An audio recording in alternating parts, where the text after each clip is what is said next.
All right, here, this problem says simplify using the distributive property and combining like terms. So we're going to do the distributive property and then combine all of the like terms that we can.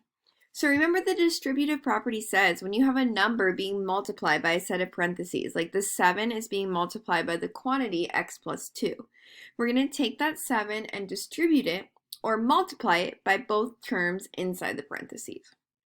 So here, 7, that means we're going to take the 7, distribute it to both the x and the 2. And again, when we distribute, we are multiplying.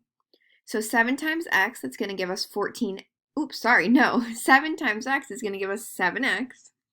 7 times 2 will give us 14. So then this turns into 7x plus 14 minus 5. Again, this is just an expression, not an equation. So there's no equal sign and we're not solving anything. We're just distributing and combining like terms. All right, now we're going to combine our like terms. So here our two like terms are our two constants, the 14 minus 5.